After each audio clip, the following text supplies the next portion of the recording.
Morning, students. We were reading the chapter The Portrait of a Lady, written by Khushwant Singh.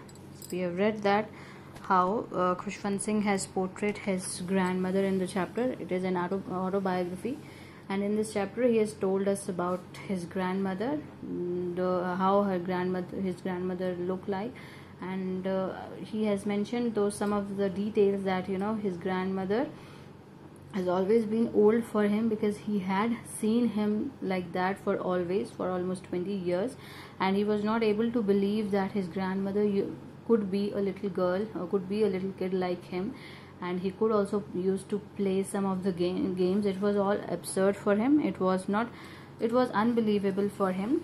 And then in next paragraph he has given us the physical appearance of his grandmother. So his grandmother was short, she was fat and slightly bent. She was bent because of old age, and then her face were crisscrossed with wrinkles, and those wrinkles were running from everywhere to everywhere until he had known her. And she was so terribly old that she could not grow more older than that she is already so much of older that she couldn't grow any more older than that present situation of her. And she was same like that for almost 20 years, and she could never be pretty. He couldn't believe that she can be pretty, but he believed that she was always beautiful for him. She hobbled about the house. Hobbled means to limp about. Why? Maybe because of old age she used to limp. So she limped about all the house with a spotless white sari. She used to wear white sari or white clothes, and her one hand always resting on her waist to balance her old age stoop. Stoop means she was bending towards one side, or she was just bending towards the downward, and she is always telling her beads. She was always praying. She was always telling the beads of her rosary. And her silver locks means silver hair. They were scattered untidily over her pale and puckered face. Puckered means her wrinkled face, and her lips were constantly moving in inaudible prayers, because she was just saying those all prayers deep in her heart. She was always saying those prayers. She was always telling that beads.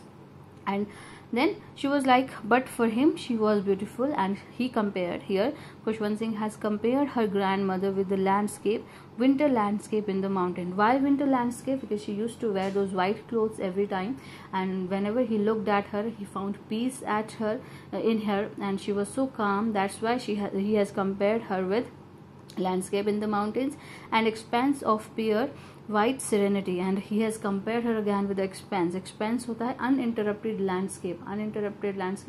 There is a landscape till where you can see. So that landscape of white serenity, white, pure white, and serenity means tranquility or calmness. So he has compared her with calmness. According to him, she is very calm, she is very relaxed, so that's why he has compared her with that uninterrupted landscape of calmness, white stillness, white tranquility. So that how he had made this beautiful comparison of a grandmother. And she was breathing peace and contentment. She's always at peace. She's always satisfied with her life. She never wanted anything else from her life. She's happy, telling rosary, telling her beads, saying prayers, and living with her grandson. So then, my grandmother and I were good friends. My parents left me with her when they went to live in the city. So what happened? His grandmother and he. So Khushwant Singh and his grandmother, they were very good friends. How? Because his parents have left him with his grandmother when they have to go away to the cities for earning, and he was there left with his grandmother. So she used to wake me up in the morning and get me ready for school. So she was the one who used to wake him up and who used to make him ready for the school. She used to say morning prayer in monotonous sing-song while she bathed and dressed me, in the hope that I would listen and get to know it by heart. So she used to sing those prayers at the time when she used to bathe him, when she used to make him ready for the school, and she used to sing those prayers in monotonous. According to him, it is monotonous. What do you mean by monotonous? Monotonous is boring. So she used to sing those boring songs of his prayers, and she was hoping that somehow he would learn those prayers and he would sing those prayers with him. But it was not going to happen. But still he loves the way she used to sing to him. He loves the way she used to sing to him, and he likes that very much.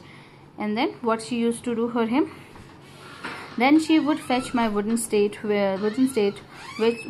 which she had already washed and plastered with yellow chalk, a tiny earthen ink pot, and a red pen, tie them all in a bundle and hand it to me.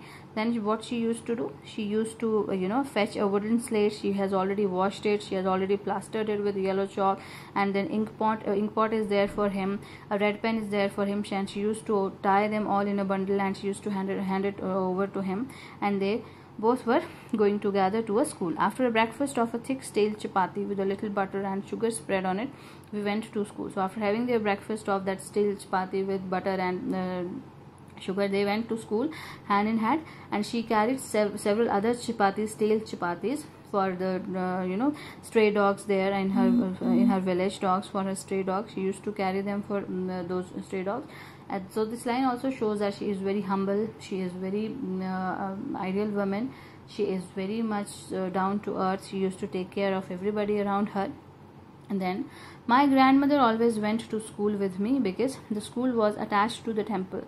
The priest taught us the alphabet and the morning prayers, while the children sat in rows on either side of the veranda singing the alphabet or the prayers in the chorus. My grandmother sat inside reading the scriptures. When we had both finished, we would walk back together. This time the village dogs would meet us at the temple door. They followed us to our home, growling and fighting with each other for the chapatis we threw to them. So his grandmother and he always went together to the school. Why? Because school was attached to a temple, so he used to study there, and she used to sing her prayers or to read her scriptures in the temple. So they were taught at the veranda of the temple. They used to sing their alphabets and prayers in a chorus, and his grandmother read the scriptures. And when they both were finished, they just came back together to house, and the stray dogs of that village, they used to follow them to their house, and they were just growling, they were just roaring at each other, fighting with each other for the stale chapatis which they used to chew to them.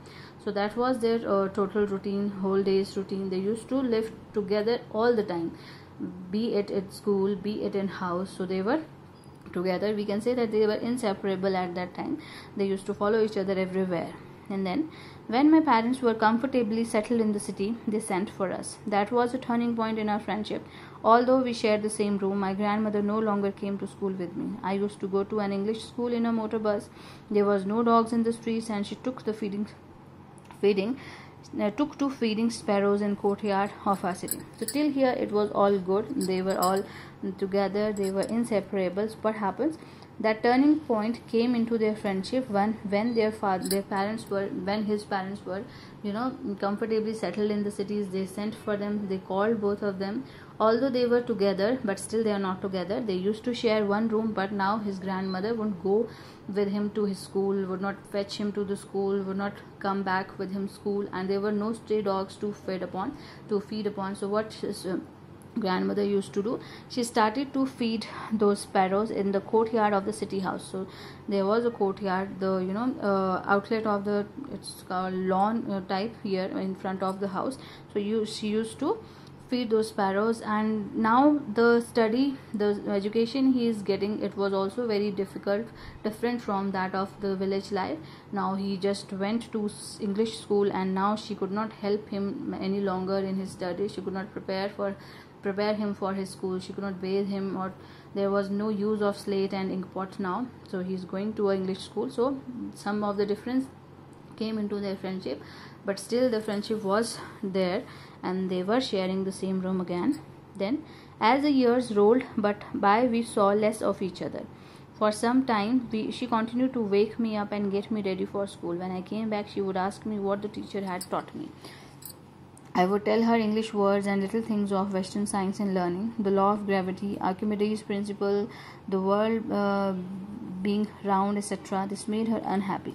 So then what happens in the beginning? Initially, when the years rolled by, when the years just gone by, after couple of the years, for some time she used to take care of him. She used to make him ready for the school, and when he came back, she used to ask him about whatever he has read, what his teachers has taught him. And when he used to tell her about his English lessons, English words, little things about Western science and learning, laws of gravity, Archimedes, all those science things and principles, all those things which he had learned in the school.